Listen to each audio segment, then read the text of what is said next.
వాసు రారా టయానికి వచ్చావు, భోజనం చేద్దాం రా. వచ్చావా వాసు? వెళ్ళి బట్టలు మార్చుకునిరా, అన్నం తిందువు గాని.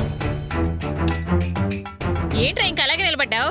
వెళ్ళి బట్టలు మార్చుకునిరా, అన్నం చల్లారిపోతుందిరా. అన్ను అన్ను అన్ను మరో మాట్లేదా? ఎప్పుడు తిండి చేసేనా? నా గురించి ఏమైనా ఆలోచిస్తున్నారా? ఎందుకురా, ఎందుకంత కోపం? వెళ్ళి బట్టలు మార్చుకునిరా, అన్నం తిన్నాక మిగిలిన విషయాలు మాట్లాడుకోవచ్చు. నాకు అన్నం వద్దు, ఏమి వద్దు. ఉన్నదంతా మీరే బాగా మెక్కండి. నా లక్షణాల సంగతి ఏమైందో చెప్పు. వాడి సంగతి నువ్వు మర్చిపోరా. నేను రెడీ చేశాను కదా, ముందు అన్నం తిందుగానరా. తిండి సంగతి వదిలేయమ్మా. ముందు నేను ఉద్యోగంలో చేరాలి, నాకు లక్షన్నరే ముఖ్యం. ఏరా, నీకు ఈ అమ్మ మీద, అమ్మ మాట మీద నమ్మకం లేదా? నీకు కావలసింది డబ్బు అంతేగా? సరే కాసేపు ఆగు, ఇప్పుడే వస్తాను.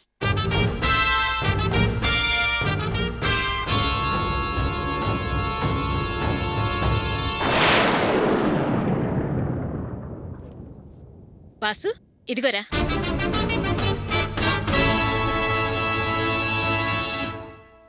అమ్మా ఒరేయ్ వాసు, అయ్యో పడిపోతాన్రా. వాసు వదలరా. వాసు, అయ్యో వదలరా, వదలు.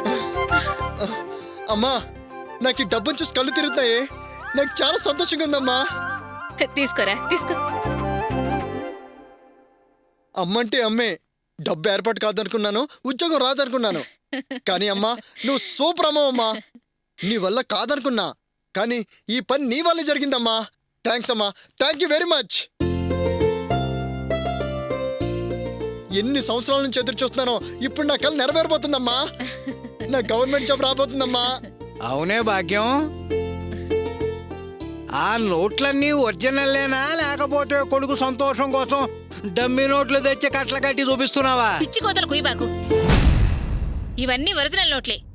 ఇవాళ బ్యాంక్ నుంచి తెచ్చిచ్చారు. నేను అడిగితే వెంటనే ఇచ్చారు. ఒరే వాసు, ఇవి 1,00,000 రూపాయలురా. మరి మిగతా 50,000?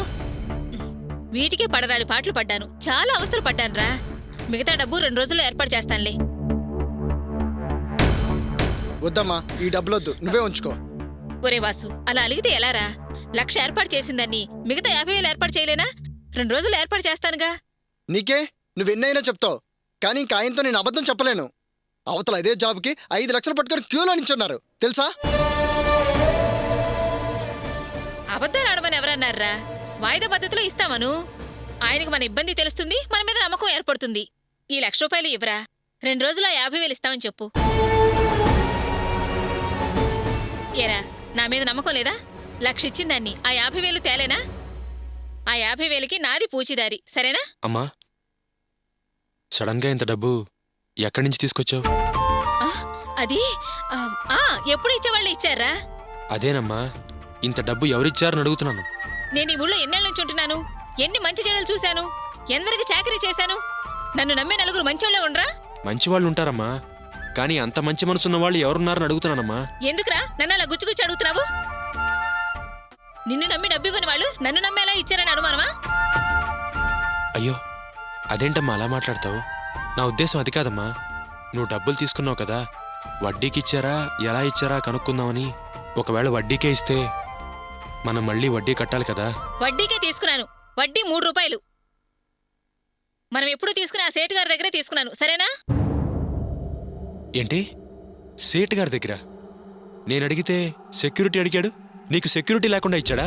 నన్నేం అడగలేదు. నేను అడిగిన తీరు ఆయనకు నమ్మకం కలిగించిందేమో, ఎవరికి తెలుసు. అడిగాను, ఇచ్చాడు. అమ్మా, నువ్వేం మాట్లాడుతున్నావు నాకు అర్థం కావట్లేదు. నేనంటే షెడ్లో పనిచేస్తున్నాను, ఎలాగోలా కష్టపడి తీర్చేస్తాను, లేదా ఎవరైనా అడిగి ఇచ్చేస్తాను. కానీ నువ్వెలా తీరుస్తావు? నిన్న మేడమ్మా, ఆల్రెడీ నువ్వు ఊరంతా తప్పులు చేసావు కదా, ఇక నిన్ను నమ్మి డబ్బు ఎలా ఇస్తాడు? రేయ్, వాడేమన్నా ఊరి మీద బలాదూరుగా తిరగటానికి జల్సాలు చేయడానికి అప్పులు చేశాడా? మాటి మాటికి అప్పు చేశాడు నువ్వు ఓహో అంటున్నావు. వాడు ఏం చేసినా ఈ ఫ్యామిలీ కోసమే చేశాడు, ఈ ఫ్యామిలీ కోసమే ఖర్చు పెట్టాడు తెలుసా? అవునవును, ఈ ఫ్యామిలీ కోసమే తీసుకున్నాడు, నా కోసం కాదుగా. ఓ మంచి ఉద్యోగం కోసం అవకాశం వచ్చిందని అడిగాను, కానీ తేలేదే, పైసా కూడా తేలేదు. ఏ అన్ని అప్పులు చేసిన వాడు ఈ చిన్న అప్పు చేయలేకపోయాడా? పైగా వడ్డీ లెక్కేస్తున్నాడు. ఏంట్రా వాసు అలా మాట్లాడతావు? నేనేమి అబద్ధం చెప్పట్లేదురా. నేను డబ్బు కోసం చాలా చోట్ల తిరిగానురా, కానీ ఎక్కడా దొరకలేదు. ఆ సేట్ గారినే నేను అడిగాను. కాకపోతే నన్ను ఆయన సెక్యూరిటీ అడిగాడురా. ఎలాగైతేనే డబ్బులు అందాయి చాలు. రే, నేనేం వడ్డీ గురించి ఆలోచించట్లేదురా. ఇప్పటికే మనం చాలా వడ్డీలు కడుతున్నాం. ఈ వడ్డీ కూడా కడుతూ కూర్చుంటే మన భోజనానికే కష్టమైపోతుందిరా. చూడు గోపి, దీని బట్టి నీ నెత్తి మీద ఏమయ్యలేరా? నీకు నువ్వు నీ భార్య ఓ కుటుంబం అయిపోయారుగా. నువ్వా చూసుకో చాలు, నేనే చూసుకుంటాను. నువ్వు నీ తమ్ముడిని వదిలేసినంత తేలిగ్గా నేను నా కొడుకును వదలలేనుగా. ఎందుకంటే కన్నపాపానికి నాకు తప్పదు కదా. అందుకే నేను చేసినప్పుడు నేనే తీర్చుకుంటాను. నువ్వేం బాధపడకు. అమ్మా, ఏంటమ్మా అలా మాట్లాడతావు? నేనేమైనా స్వార్థపరున్నా అమ్మా? నేను మన కుటుంబం కోసం కష్టపడట్లేదు. ఏంటమ్మా నువ్వు కూడా ఇలా మాట్లాడతావు? ఇంతకుముందు అనుకోలేదురా, కానీ ఇప్పుడు అనుకోవడం మొదలుపెట్టాను. అమ్మా, వాసు అంటే చిన్నపిల్లాడు, తెలియక మాట్లాడుతున్నాడు. నువ్వు కూడా వాడితో పాటే కలిసి మాట్లాడతావేంటమ్మా? నేనెప్పుడూ అలా అనుకోలేదమ్మా. నేను నా భార్య అర్చన ఒకటి, మీరందరూ ఒకటి అని నేనెప్పుడూ అనుకోలేదమ్మా. అలా నేనెందుకు అనుకుంటానమ్మా? అలా నేనేం అనలేదు, అనను కూడా. అయినా ఎవరి విషయాలు వాళ్ళు ఆలోచించుకోకుండా ఉంటారా ఏమిటి? వాసు మీ అందరి ముందేగా డబ్బు ఇవ్వకపోతే ఉరేసుకొని చస్తానన్నాడు. ఆ మాట అందరూ విన్నారు, కానీ అందరూ ఊరుకున్నారు. కన్న తల్లిని నేనెలా ఊరుకోగలను? అందుకే నా గోడు నలుగురికి చెప్పుకున్నాను. దయగల వాళ్ళు ఇచ్చారు. నిన్నేం అప్పు తీర్చమని అనలేదే. నా రెక్కలు బాగున్నాయి. 4 ఏళ్లలో పాచి పని చేసేనే ఈ అప్పు తీర్చుకుంటాను, సరేనా? అమ్మా, నీకు 4 ఏళ్లలో పాచి పని చేయాల్సిన అవసరం ఏమొచ్చిందమ్మా? ఆ పరిస్థితే వస్తే నేను బ్రతుకుండి ఏం ప్రయోజనం?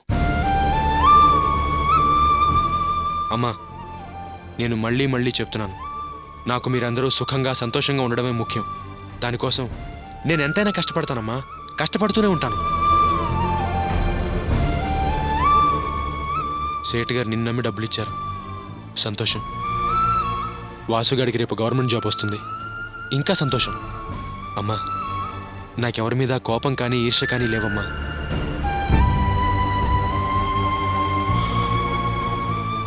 వాసు, ఆ 50,000 గురించి నువ్వు మర్చిపో. అది నేను ఎలాగో అలా సర్దేస్తాను. ఇంకా హ్యాపీగా ఉండు. వడ్డీ ఎవరూ కట్టక్కర్లేదు. అసలు వడ్డీ 2 నేనే కడతాను, సరేనా? మంచిదన్నయ్య. విన్నావుట్రా? విన్నావా? గోపి అన్న మాటలు విన్నావా? ఇందాక నుంచి రెచ్చిపోయి మాట్లాడుతున్నావు. ఎప్పటికైనా గోపి గోపియేరా, సింహం సింహం రా.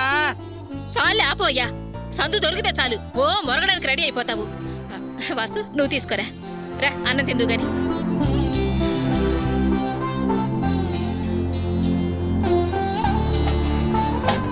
ఇంకా ఎందుకురా ట్రాజడీ పేసు? హ్యాపీగా ఉండు. మిగతా 50,000 గోపి ఇస్తానడుగా, వాడే నిదానంగా తీర్చుకుంటాడులే. ఒరేయ్, నువ్వు అన్నం తిన్నంతసేపు ఆ డబ్బులు ఎక్కడిదైనా పట్టుకుంటా. అవసరం లేదు, మేము దాచుకోగలం. అమ్మా, ఈ డబ్బులు జాగ్రత్తగా పెట్టమ్మా.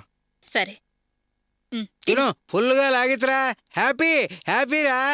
ప్రియా, రామ్మా టిఫిన్ చేద్దు గాని. వస్తున్నాను.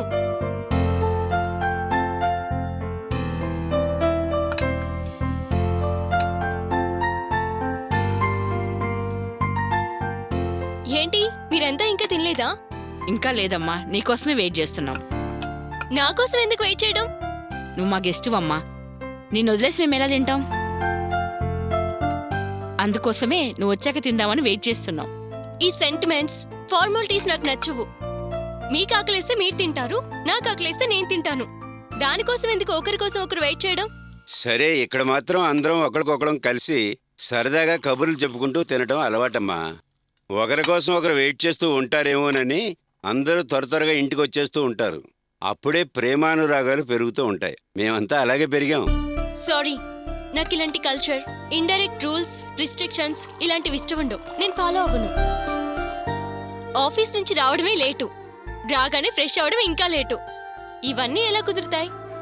సరే, నేను వచ్చేసాను కదా, ఇక తినండి. ఏమయ్య, నువ్వు రా తిందుగాని.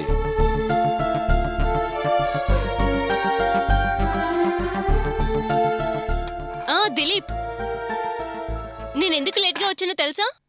ఆఫీస్ నుంచి అలా క్లబ్కి వెళ్ళొచ్చాను. తెలుసు, నిన్ననే జాయిన్ అయ్యా ఉంటా కదా. నేనెవరితో క్లబ్కి వెళ్ళాను తెలుసా? నేను కావ్య కలిసి వెళ్ళాం. ఇద్దరం కలిసి ఆటోలో వెళ్ళాం. దారి పొడిగినా ఒకటే జోక్స్. అసలు క్లబ్ లో టైమే మర్చిపోయాం తెలుసా? కావ్యతో వెళ్ళావా? ఏంటి దర్శన్ నువ్వు అనేది? అవునంటీ, ఇప్పుడు నేను కావ్య క్లోజ్ ఫ్రెండ్స్ అయ్యాం. నిజమా? అవునంటీ, నేను ముందు ఆ అమ్మాయి చాలా ఇన్నోసెంట్ అనుకున్నాను. ఇప్పుడే తెలిసింది ఆ అమ్మాయి చాలా ఇంటెలిజెంట్ అని. అందుకే అనుకుంటా దిలీప్, నువ్వు కావ్య మంచి ఫ్రెండ్స్ గా ఉన్నారు. ఇలాంటి ఫ్రెండ్ నాకు లేదేంటా అని ఫీల్ అయ్యేదాన్ని. ఇప్పటి వరకు నాకు క్లోజ్ ఫ్రెండ్స్ అంటూ ఎవరూ లేరు. జస్ట్ ఆ టైంకి ఫ్రెండ్లీగా ఉంటాను, తర్వాత మామూలే. బట్ కావ్యతో సరదాగా మాట్లాడిన తర్వాత అర్థమైంది, ఇన్నాళ్ళు నా మనసు ఇలాంటి ఫ్రెండ్ కోసం కావాలని కోరుకుంటుందని. ఇలాంటి ఫ్రెండ్ని ఇంతకాలం ఎందుకు మిస్ అయ్యానా అని.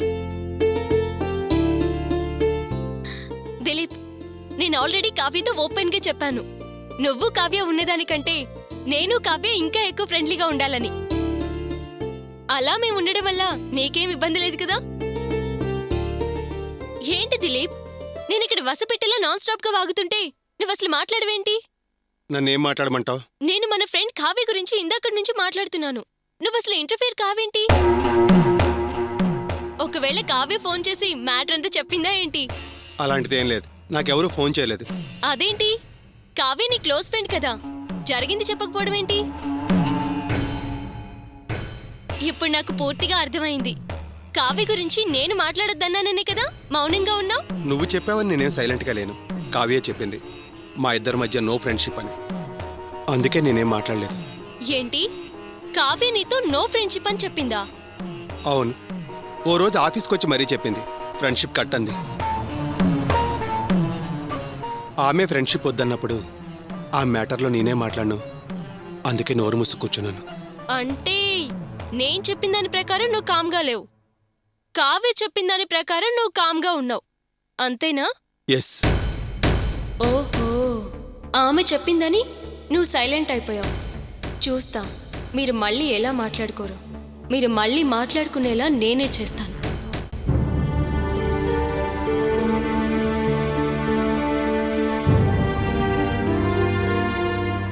తీసుకోండి.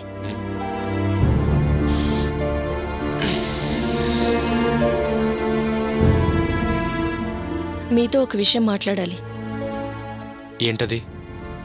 అత్తయ్య వాసుకి డబ్బిచ్చింది కదా, దాని గురించి. అంత డబ్బు ఎక్కడి నుంచి వచ్చిందని మీరు అడిగినప్పుడు అత్తయ్య తడబడింది, గమనించారా? అవును, నేను సడన్గా అడిగేసరికి అమ్మ కంగారు పడింది. నువ్వు కంగారు పడి నన్ను కంగారు పెట్టకు, వదిలే. నేను కంగారు పడట్లేదు, మిమ్మల్ని కంగారు పెట్టట్లేదు. మీరు మరీ మరీ అడిగినప్పుడే కదా అత్తయ్య సమాధానం చెప్పారు, అవునా? అవును, వడ్డీకి తెచ్చానందిగా, దాంట్లో ఏముంది? వడ్డీకి తెచ్చానని నాకు చెప్తే నేను కోపడతానని భయపడి ఉంటుంది. ఇంతకీ నీ ప్రశ్న ఏంటి, సందేహం ఏంటి? సందేహం ఏంటంటే అత్తయ్య అంత డబ్బు ఎక్కడి నుంచి తెచ్చింది, ఎవరి దగ్గర నుంచి తెచ్చింది అన్నదాని మీదే. అర్చన, ఆ సేటు గారు అప్పుకి డబ్బులిచ్చే మనిషే, కాకపోతే వడ్డీ కొంచెం ఎక్కువ. ఇంతకీ నీ డౌట్ ఏంటో చెప్పు. సరే, డొంక తిరుగుడంతా ఎందుకు, నేను సూటిగానే అడుగుతున్నాను. అత్తయ్య ఆయన దగ్గర నుంచి డబ్బు ఎప్పుడు తీసుకుని ఉంటుంది? పొద్దున్న సాయంత్రం తీసుకుని ఉంటుంది. అది జరిగే పని కాదు. ఏ, ఎందుకు కుదరదు? వాళ్ళు ఊళ్ళో లేరు, వాళ్ళు తిరుపతికెళ్లారు. వాళ్ళు ఊళ్ళో లేరని నీకులా తెలుసు? నేను జాకెట్ కుట్టమని ఆవిడకిచ్చాను, తెచ్చుకుందామని వెళ్ళినప్పుడు వాళ్ళు సామాన్లతో బయలుదేరుతున్నారు. సరే, అంతకు ముందు రోజే తీసుకుని ఉండొచ్చు కదా. ముందే తీసుకునుంటే ఇంతకు ముందు వాసు అడిగినప్పుడే ఇచ్చేవాళ్ళు కదా. అర్చన, కాస్త వెనక ముందు ఏదో జరిగింది, దానికింత విచారణ అవసరమా? పనైందిగా, సంతోషించు. దానికి గంటలు, నిమిషాలు, సెకండ్లు లెక్క పెట్టాలా ఏంటిది? నేనదేం చేయట్లేదండి, నాదొక చిన్న అనుమానం. మీ అమ్మగారు ఆ సేటు దగ్గర నుంచి డబ్బులు తీసుకురాలేదు. ఆ డబ్బు గురించి అడిగినప్పుడు, అత్తయ్య తీసుకొచ్చినప్పుడు అత్తయ్య ముఖంలో తేడా స్పష్టంగా కనిపించింది. దానికి కారణమేంటో అర్థం కాలేదు. ఇవన్నీ మీరు గమనించలేదా? పిచ్చి పిచ్చిగా మాట్లాడకర్చన. మా అమ్మ గురించి నాకు బాగా తెలుసు. మా అమ్మ కొంచెం నోటు దురుసు ఎక్కువ, కోపం లేదు అనేస్తుంది అంతే. అంతేగాని ఆవిడికి వణుకు, భయం అలాంటివే ఉండవు. చూడొచ్చనా, నువ్వు మా అమ్మ గురించి ఇలా మాట్లాడడం నాకేం నచ్చట్లేదు. ఇది పద్ధతి కాదు. ఇంకెప్పుడు అలా మాట్లాడుకో, వెళ్ళి పడుకో. ఆవిడ గురించి తప్పుగా మాట్లాడాలని నాకెలాంటి ఉద్దేశం లేదండి. ఎందుకో మనసు కనిపించింది, కంటికి కనిపించింది, అందుకని చెప్పాను. దాని గురించి మీరెందుకు ఇలా కోపడుతున్నారు? నేనేమీ కోపడట్లేదు. ఉన్న విషయం చెప్పాను. మనం ఇలా మాట్లాడుకోవడం బయట ఎవరైనా విన్నారంటే పెద్ద రాద్ధాంతం చేస్తారు. శివరాత్రి జాతరే అవుతుంది. అర్థం చేసుకో. వెళ్ళి పడుకో.